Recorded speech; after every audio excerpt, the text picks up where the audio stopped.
Good afternoon, everybody, and welcome back to another episode of Sabrina Sense Podcast, where I bring common sense to the world of work. So today I have a remarkable guest on the show. His name is David Wagstaff. David is the CEO and owner of Entrepreneurs Network, ePrens.com. Now, David got started at the very young age of 8 years old. He created his own lemonade stand and started selling just little cups of lemonade, as you could picture as a little kid.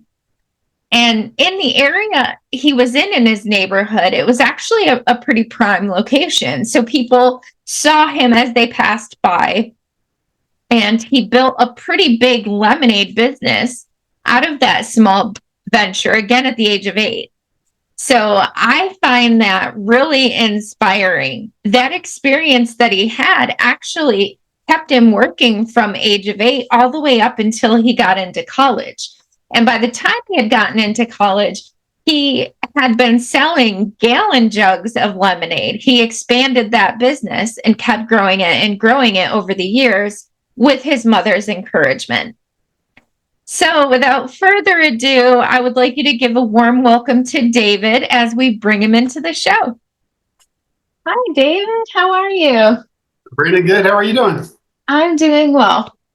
I have to say that I am in awe of this incredible journey. Seriously. I didn't get started with my own journey until I had worked for about 15 years. And even when I did start building something of my own, it was in the background, so to speak, offline. What was that process like for you? Sure. So first I talked someone, you and I chatted before about childhood businesses I had. So some of those might have been in the background, right? I was going to school and I launched a candy business and sold hundreds of pieces a week and things like that. But as an adult, the first professional business I started, well, actually, the first one was I joined a startup that went on to raise $15 million.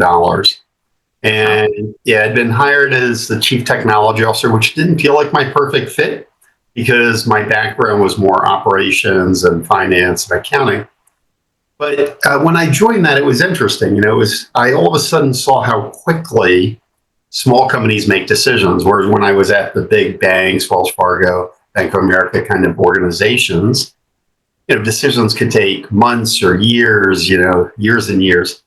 And at the startup, all of a sudden in 10 or 15 minutes, you had to decide which vendor you were going to choose and, what the next development path was going to be.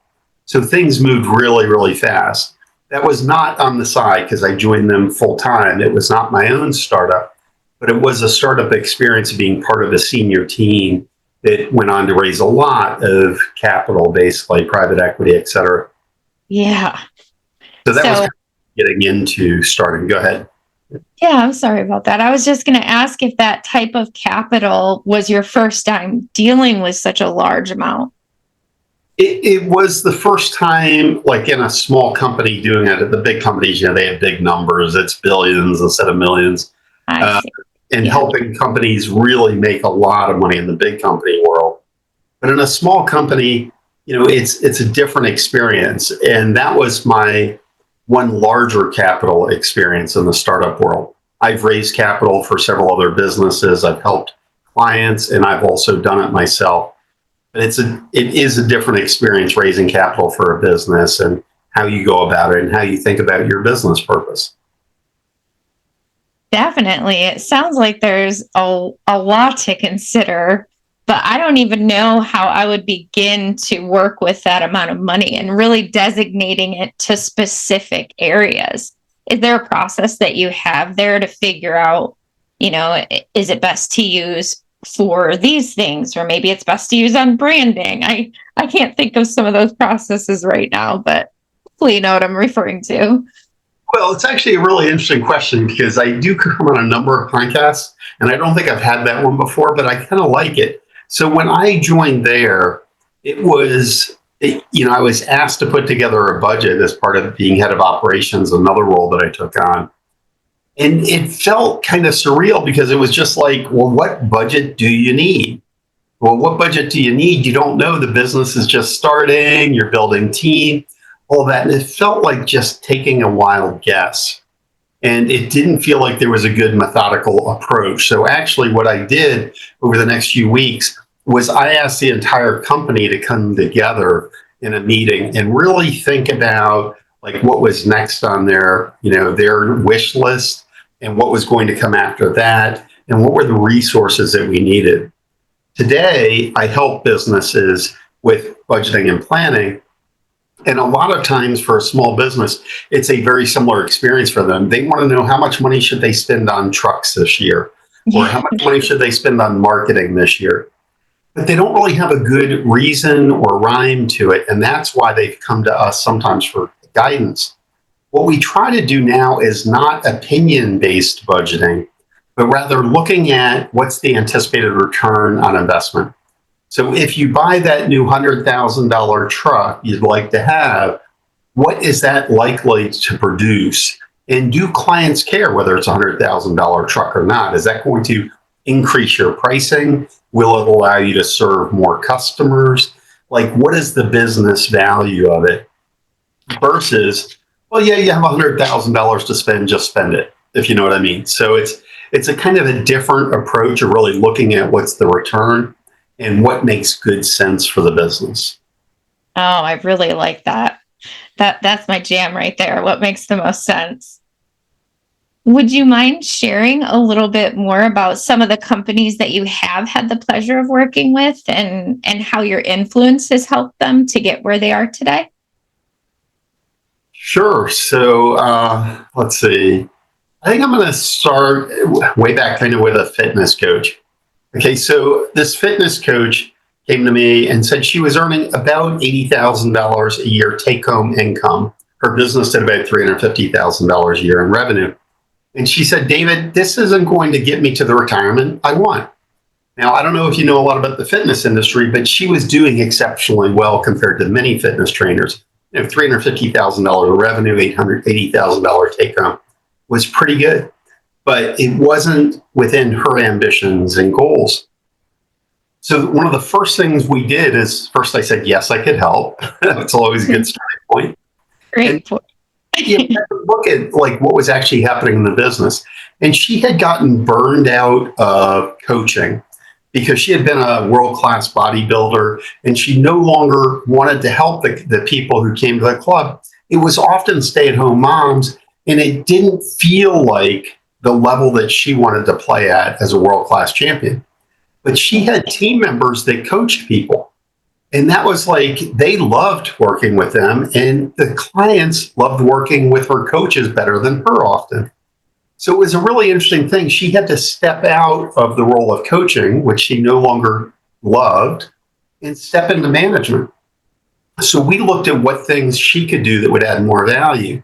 And she could pay someone, maybe I'm getting too much into the details of the numbers, but she could pay someone $15 an hour to be a coach, and she could charge $60 an hour. So there was a pretty good margin on that. But if she was coaching, the value she was really generating was $15 an hour. I don't know if that gets complicated. It's not 60. And so pay someone an inexpensive. So the question was, what job could she do that was worth more than $15 an hour? What she ended up doing was going on talk radio. And she became a talk radio like celebrity in the local marketplace, talking about health and wellness. She loved doing that because it was her passion, it was her jam sauce. And all of a sudden she's telling people about health and wellness, and that brought droves of people into her club.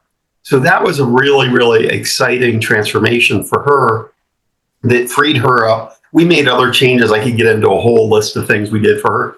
But one was actually pricing, something that often surprises people. Is that prices by 10 or 20%? What does that do to your profitability? Many people will think, oh, well, it'll change your profitability by 10 or 20%. But often it can triple or even quadruple your profits. Why? Because your fixed expenses haven't changed. So she was able to change prices, like for a class that she did that she was charging $7 an hour. By going to $9 an hour, that made like a $80,000 a year difference in her profitability. And that's only $2. Exactly. It felt like nothing. And she didn't lose a single customer because she did something else that was brilliant. She said you can buy as many classes at the old rate as you want. And so people would buy a year in advance then to save money. And so it actually improved cash flow and improved profitability dramatically. Really Overall, smart. yeah, overall, we were able to improve her profitability by over $200,000 a year. She was living the dream and really, really loved it. So I would love that too. Maybe you can do that for me. to talk about it. So, is there a little bit more that you have to share with us in terms of the process when you're working with clients? What is that process? What does that look like? Yeah, so I actually do have a pretty repeatable process that I do with clients. So the first thing I do is I send them an information request. And I've developed, a list of things that I find very, very useful over the years. And I tell clients, produce what you can. If you can't, it's okay. Like there's things in there like an employee handbook. Many small business owners don't have those. But what it does when I request it up front is then I know if they have it or not. And if they don't have it, I kind of understand where they are. If they do have it, I look at it and look at policies and understanding things and whatnot. So I have this whole information request. A lot of it's financial because a lot of the work we do is financial. And then what we do is then we interview employees and the management. What I'd like to do, I like to interview at least 3 or 4 people at the company, sometimes 5 or 6, depending on how large it is. And what's interesting is, the person who's brought us in, they have their own perspective on the business. Yeah. Yeah, when you talk to someone who's actually on the shop floor or in the manufacturing facility or out in the world, I guess, changing locks out, you get a totally different perspective on the business. And so it's really interesting because you have management's perspective, maybe the owner's perspective, and then you have people actually doing stuff. And so that's really an awesome part of the project. Then after we've done that, then we begin to kind of come up with theories. We're looking at financial statements, other documents, maybe loan documents and leases. And we look for things that will produce significant value for the client. And it's amazing the stuff that shows up. Like I was working with a client a few months ago. They were really struggling a bit financially, and they had a lot of really high cost loans. Well, one of the things they had done was they had an option to buy their house. But because they were struggling financially, they felt like they couldn't. But they ended up having actually over $400,000 of equity by buying and flipping the house and selling it. So that was like a wow thing. It took care of all their financial troubles, that one little idea. And it was really by looking at the loan documents and seeing that, that's like actually an option to buy. And what's the current value? They had the option for like 5 years and prices had increased a lot. And so we see things sometimes that other people don't see, and that's fun and exciting. So that is really exciting. I mean, it takes a little bit more of thinking outside of the box and breaking down some of those details to see that, because who would have thought that actually getting a house could improve their situation when because you're looking at it on paper going, I can't afford this monthly cost. But then it turns out that equity actually helped. absolutely. Is that something you encounter often? Well, on every project, we find the unexpected and we find a lot of value for clients. I don't think I've ever worked on a client where we didn't find really, really significant amounts of money that were kind of hidden. And it's kind of fun. It's just like, you don't know where it's going to be day one. Like when I first talk to them and they say, here's the challenge we're having, you don't know. But it can show up almost anywhere. I mean, there was another company that I worked for, and they were actually a nonprofit. They had a housing project in a city that was at high risk of fire and damage and all of that because they had, drug addicted people living there, et cetera. They had that underinsured. So it costs money to insure, but because they were financially struggling, they didn't insure this property. But then we looked at another property, their main office building, much lower risk, by the way, because it was like a condominium style building in a downtown location with people pushing paper, low risk. Yeah. They had that double insured. And so they were spending all this excess money on insuring this property, which they didn't realize because the condominium association had insurance on the structure, and yet they were paying for the structure.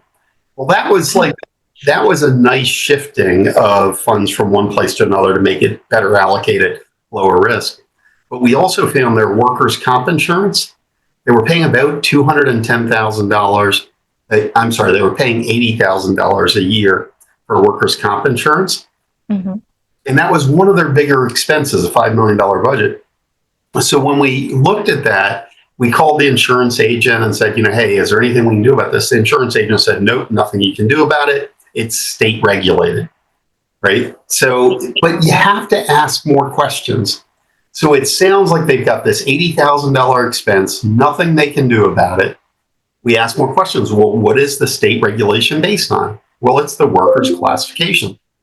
At one time, they had been home healthcare workers. Home healthcare workers have a very high risk rating. Why? Because they're lifting people out of a bathtub, they're helping them to dress, there's a chance they'll slip and fall.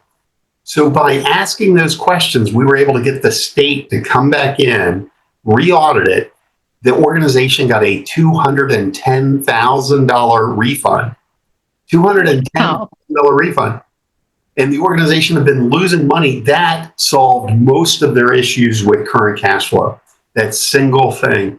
And it was something that just people had missed. Why? Because they'd been rated home healthcare 20 years before, and they were still considered home healthcare. Nobody had bothered to ask because nobody knew to ask. The insurance agent didn't want to change it. He was getting commission on it. So yeah, why would he want to?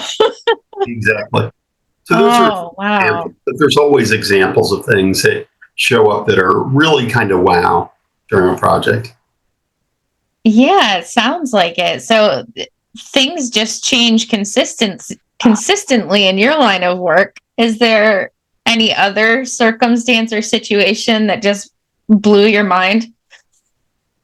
Well, I mean, it's really fun working with clients all the time because it's really making a difference for them and figuring out what thing is really going to make a tremendous difference for them.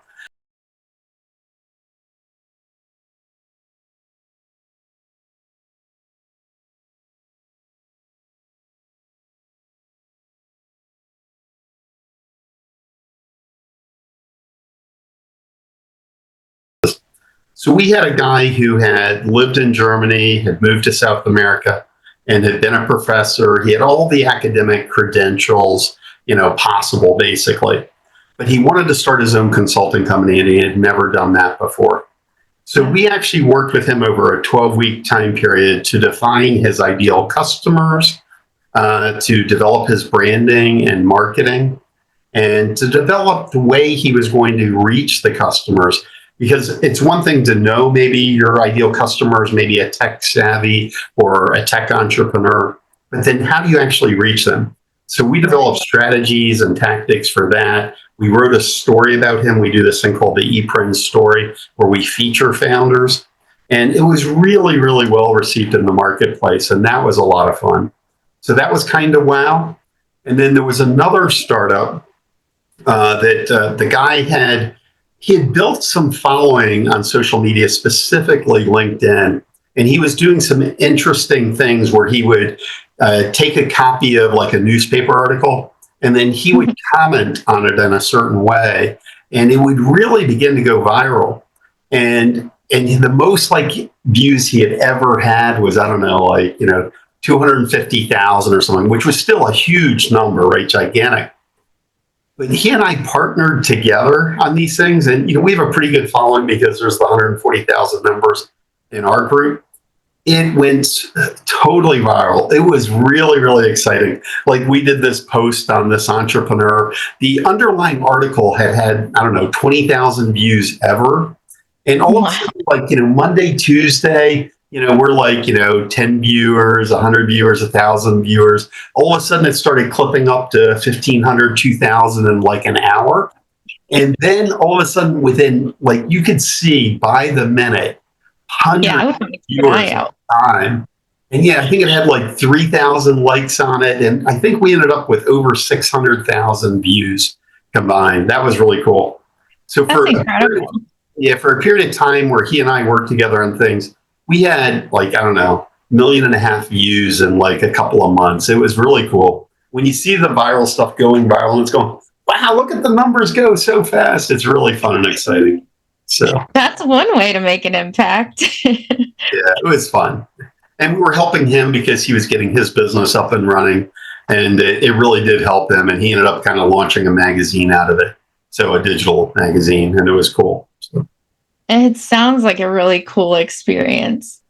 Have there been any significant lessons that you've learned from all of these experiences that you've had with different businesses versus as an entrepreneur yourself? So have I learned stories from clients versus things we've learned on our own? So I think maybe there's two different directions I could go with this. One is that I love starting with the end in mind. So that's one of the things I've learned over the years. So when you start with the end in mind, like most people say, hey, I'm going to start a business, they never think about their exit plan. Why? Because they're like, I'm not planning on selling the business for years. Yeah. But one of the things I've learned is if you start with your exit plan, it actually helps you clarify where you're going. Like if you know you're going to sell to a big company in 10 years, you plan to do that. So the first consulting company I built and sold, I didn't have any plan. I just happened to kind of decide I wanted to do this other thing, and I sold the business to a couple senior level people. It was a nice exit. But the next time I started my consulting company, the day before I started it, I decided I was going to sell to a mid-sized CPA firm. 5 years later, that's what I did. And so it's a different process because you build it with your potential buyer in mind. And that really helps. So that's been a good learning over the years. And then the other thing I was going to go with on learnings are just that entrepreneurs, if you're doing something brand new, if you're doing something like a pizza shop and there's 1,000 of them out there and what you're doing isn't that innovative, you can build a good market by understanding your competition and what other people have done. But if you're doing something really innovative, an important part is you need enough runway to go.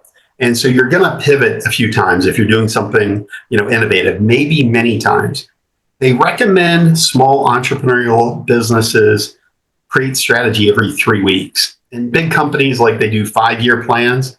In startups, you have to continue to evaluate what's going on there. I highly recommend good dashboards to help you test what's happening. Is it the results you want? And then move forward.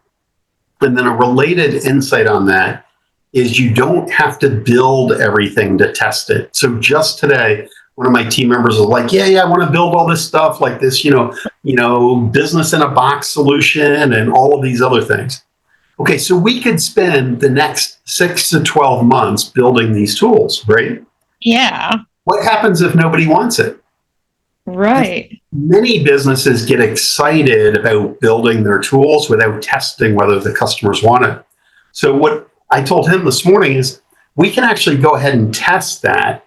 Like we can put together some kind of really simple thing, put it on Google, see if people respond to it. Okay. If they want it, then we can spend more time and money on actually building a better solution.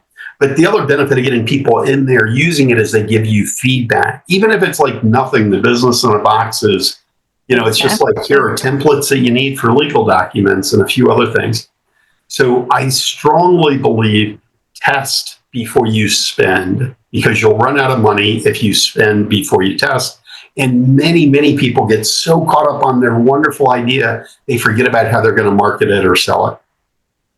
I love that piece of advice because I myself wish I would have had that when I got started. I just kind of listen to all of the bigger entrepreneurs out there that you see who are very successful. They give some really great advice. Except when you look back on that advice as just that, a solo individual starting their own business with not very many resources, it then isn't such great ideas or information. So I love your approach because you have that insight in mind, or that information in mind, that you're not going to have as much resources available. And so I thank you for sharing that. Dashboards are really important because you can test things and see how you're doing. And again, I'm, continuing 5 years in this business. We're still refining dashboards in our business because we want to know, right? Like if we test some strategy, we need feedback immediately. I've been in businesses where we make a change and we don't know for 6-9 months. And it turns out we've lost thousands of customers, or, tens of thousands of dollars of revenue, because we didn't realize that that change we had made had had an adverse effect on the business. So, yeah. Well, it's great that we're learning from your experience. Thank you. Is there anything else that you would highly recommend as a new business owner, entrepreneur, or even solo startup? I would say, it's a cliche, but learn from others' mistakes. I think that many people want to do everything themselves when they start, and they're very frugal on pricing, not pricing, on what they spend. Makes sense to save your money. Don't say, spend, radically on everything. But sometimes they waste a lot of money trying to learn. And it's kind of like an invisible thing. It doesn't look like that much money because maybe you're only spending a few $100s this month, but then you spend a few $100s more. Maybe you could have purchased the whole thing for $400 to begin with, but it goes on for 6 or 8 months, spending a little bit at a time or redoing things that if you had used someone that kind of knew what they were doing, you would actually save money or things. So definitely learn from others, learn from other people. Generally want to help people. That's my experience in life. And so don't be afraid to ask, people for help and get their advice and guidance. Matter of fact, the one point I'll mention, just kind of summarizing on that, is when I raised capital for businesses, it was nice to have someone, put in $10,000 or $30,000 in the business, but the advice that they provided was often far more valuable. And so when we were raising capital, the advice of all the angel investors, who many times have very successful businesses, was really, really useful and worthwhile. I could definitely see how that would be priceless. Yeah. So, is there any place specific that our listeners can find you to learn even more about what you do and how they can get in touch with you? Or a couple of easy ways. Really easy. If you're on LinkedIn, you can find my profile out there, but you can also find the group that I started, Entrepreneurs Network equals ePrens. And we have about 140,000 members today on there. It's free to join. You can post content every Friday if you want to promote your business or whatnot. However, LinkedIn is not a true community platform. It is really more like you can connect one-on-one with people if they respond back. And so because we were hearing that feedback consistently from our members, we built a small private community that we've really just launched over the last couple of months, although it's beginning to really grow fast right now. And ePrens.com. And so at ePrens.com, you can check out our community for starting, growing, or profiting. We have some kind of group programs that you can join very inexpensively. And then if you want private coaching or consulting, you can also get some of that. Oh, it's like an all-in-one shop. Yeah, and we actually do services for people as well. So it can be DIY, you do it on your own with coaching, guidance, classes, things like that. Or you can just do it, say, hey, I want your help. One of our clients, last week said, hey, I love the work you've done for me so far. Can you build the website? Can you do some of these other things for us? And we can. We do have the resources to do some of those. So. Oh, that's great. So just to be clear, any type of business owner can join ePrens. That is true. It is available for any. We do encourage social impact entrepreneurs, those that are making a difference in the world. And that we take a pretty broad definition of that.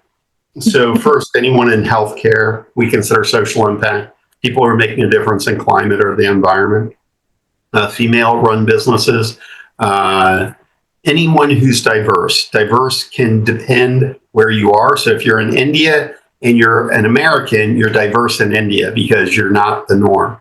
If you're an American and you're, I don't know, whatever, you get the idea on that. So I like that. Yeah, we support diverse entrepreneurs everywhere because we want to have a lot of people succeed.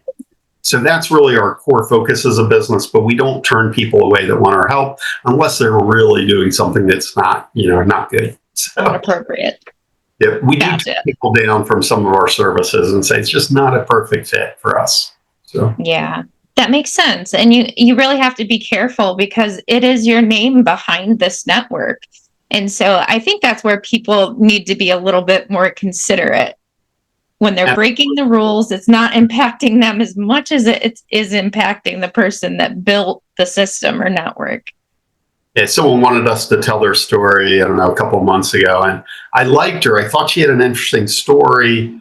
But when I started asking her about like what had actually happened, things started to fall apart and it felt dicey. And I'm like, I don't think I want to put our name behind this, because if we tell the story, it's like we're vouching for her, and it has to feel real. And we've had that kind of example multiple times where it's like, I think we're going to pass on this one.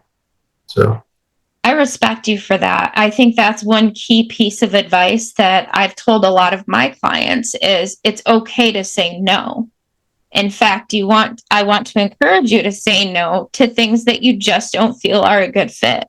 So that's a really good lesson that you just shared with our audience. Yeah, I liked how you said it. You said it better than I did. We don't need to get picky there. Yeah. But is there any parting words of wisdom that you would like to share with our audience today before we end? Life is too short to not go for what you want to do. So I believe in living a regret-free life as much as possible. And so, starting a business is risky. It's not right for everyone. I'm not going to say everyone should jump into it, but it's what you want to do. Don't always put it off till tomorrow. It's hard to say how many businesses have been ideas that never happened, or were never businesses because they never happened. So, take the risk, figure out your safety nets, things you need to do to protect you along the way. But, life is about taking some risks. So enjoy your entrepreneurial journey. Yeah. And I absolutely agree. Think big. Yeah. All right. Yeah, and that's maybe another piece of advice is just, you can have big dreams, right? Like our goal that motivates me is making a meaningful difference for 100,000 entrepreneurs. That to me is really exciting. For someone else, that might not be. But for me, that's enough to get me up every morning and be like, yeah, I want to figure out how we're going to do this. I want to, tweak this strategy to try to serve more people, make a bigger difference. And it's fun and exciting. So. Plus, we always need people like you in business to spark things up a little bit, bring some joy back, and give us some really big goals to shoot for. So there's always that too. Yeah. But I do want to just thank you so much again, David, for joining me today. It's really been a pleasure learning from your experiences and being able to share it with new business owners and entrepreneurs. So thank you again for joining me. It's been an honor to have you. Thank you. I've appreciated the interview and for putting us on your podcast. So thank you very much. You're very welcome.